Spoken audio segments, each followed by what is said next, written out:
Good morning, students. How are you? Hope you all are fine.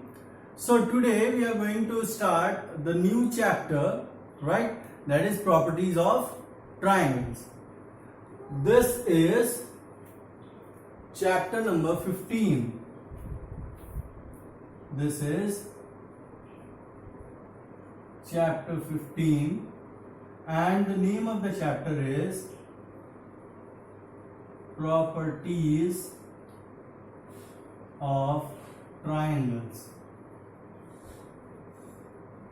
right?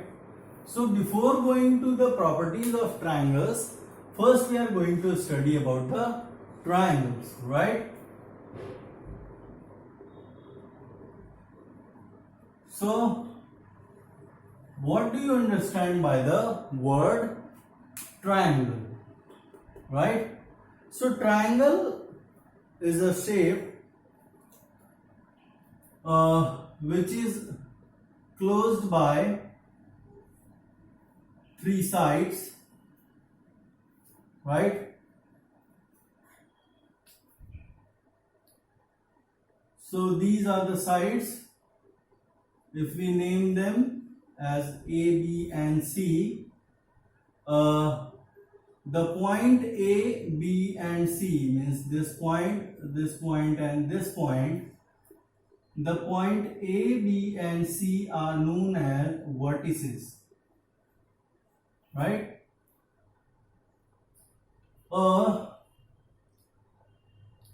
A point is made up by, means where the side AB and the side AC met, right? And the point is made up, B is made up by the side ABA and CB, and by the same way the C is met, means the point C is formed when the line BC and line AC meet at a point, right? So ABC are the vertices. Here AB, BC and CA, they are sides, right? If you are talking about some of the sides is known as the perimeter,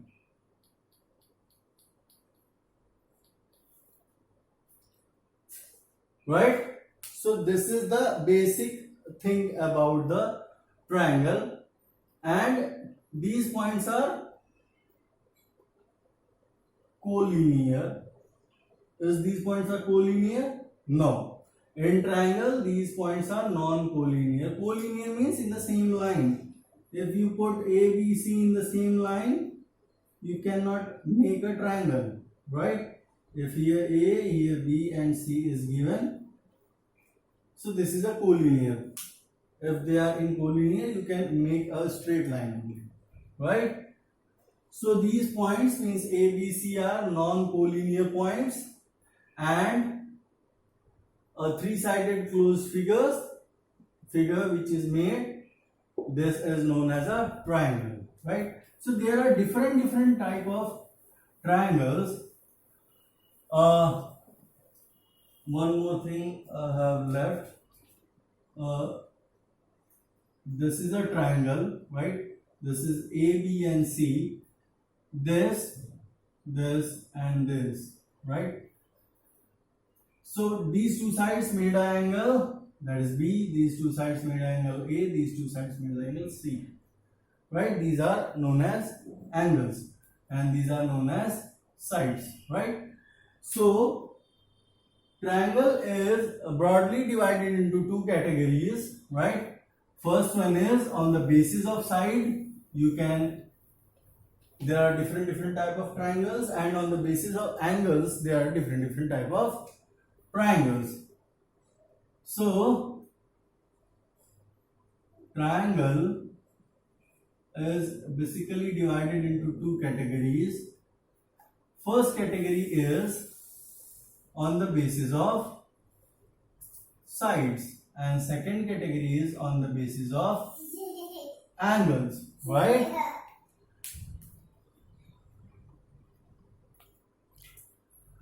So triangle is divided into two categories on the basis of sides and on the basis of angle. So if we are talking about on the basis of sides first, so when a triangle, this is a triangle, if all the sides are equal, right, this triangle is known as equilateral triangle.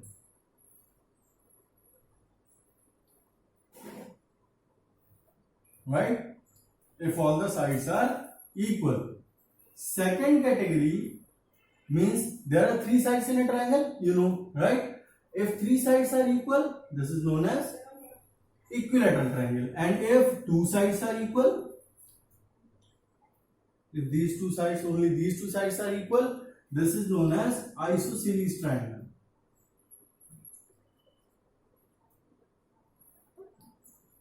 Right? And third part, if no side is equal, this is known as scalene triangle. Right? So if all the sides are equal, that type of triangle is known as equilateral triangle. If two sides are equal, this is known as isosceles triangle. And if all the sides are not equal, means all the sides are different length, this type of triangle is known as scalene triangle. Right? So on the basis of angle, means three broad category of angle, you know that one is acute angle, another is a right angle, and third one is obtuse angle.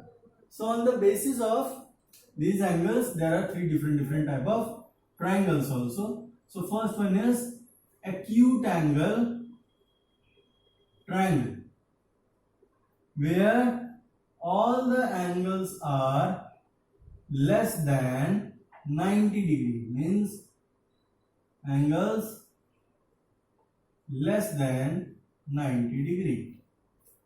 Right? These type of triangles are known as acute angle triangle. Right? And second one is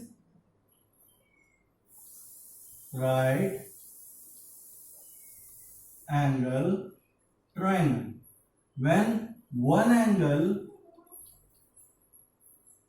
is equal to 90 degree. Right? This is a right angle triangle. This angle is given as 90 degree. Right?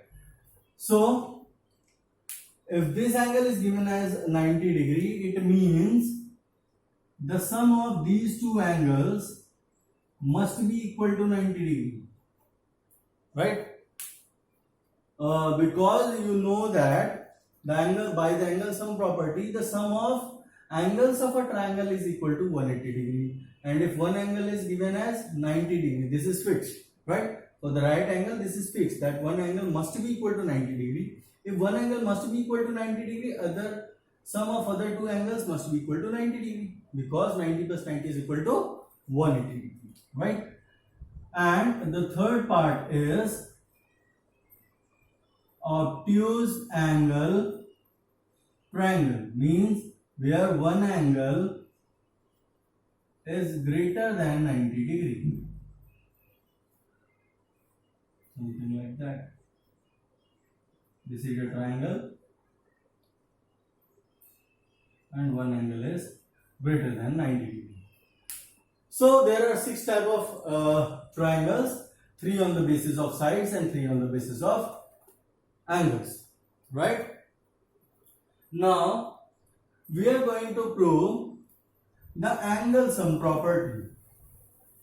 The angle sum property of a triangle states that sum of angles of a triangle is equal to 180 degree.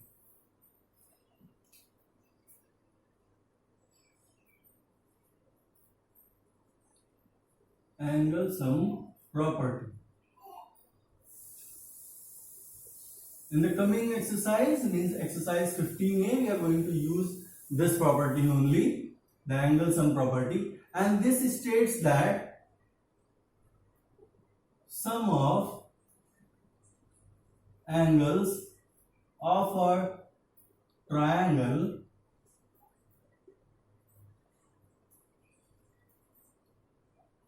is 180 degrees. This is the angle sum property of a triangle, right? Now we are going to prove this.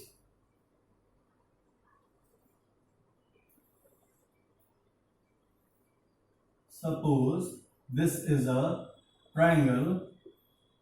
This is A, B and C. These are the vertices. If we name the angles, suppose this is angle 1, this is 2 and this is 3.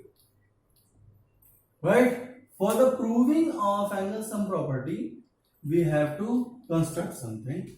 If we draw, you can take either of the vertices. I am going to draw the parallel line of the opposite side. If we take the vertex A, right? If we take the vertex A, the opposite side is BC. If we take the vertex B, the opposite side is AC. And if you take the vertex C, opposite side is AB. So I am taking the vertex A. So I have if we draw a line which is parallel to BC, suppose this line is L, right?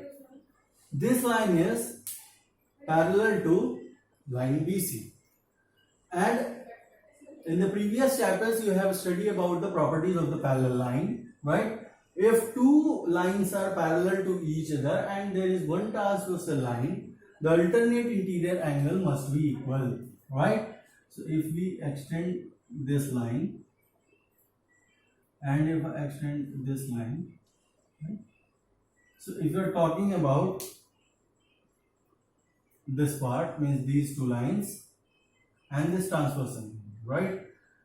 So if this angle is 3, this angle must be equal to 3,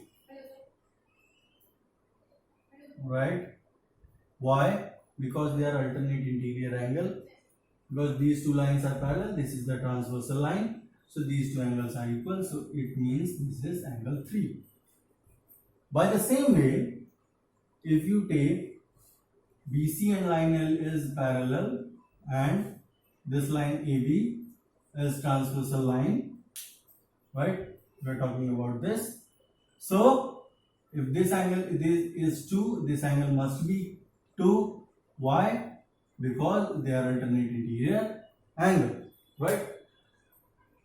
And you know that if this line is a straight line, so they are making an angle 180 degree. So sum of angle 1 plus angle 2 plus angle 3 must be equal to 180 degree at point A, because this is a straight line, right? Or you can say that the linear pair of angles, right? So we have just taken the straight line because at any point there are different as many angles if you want to take, right? So there are 3 angles. So on that particular point on the straight line, the angle must be equal to 180, right? So there are 3 angles. So 1 plus 2 plus 3 is equal to 180 degrees, right? So this is the proving part of angle sum property, right? Now we are going to discuss the examples, right? So in the next video we'll discuss all the examples, right? And in the next of the example video we'll discuss the exercise, right? So till then, just practice the mathematics, revise these topics, revise the property of parallel line, right? We are going to use this property. Prove this property means taking the another vertex, just draw a line here, or you can just draw a line here. Means practice these type of techniques, right?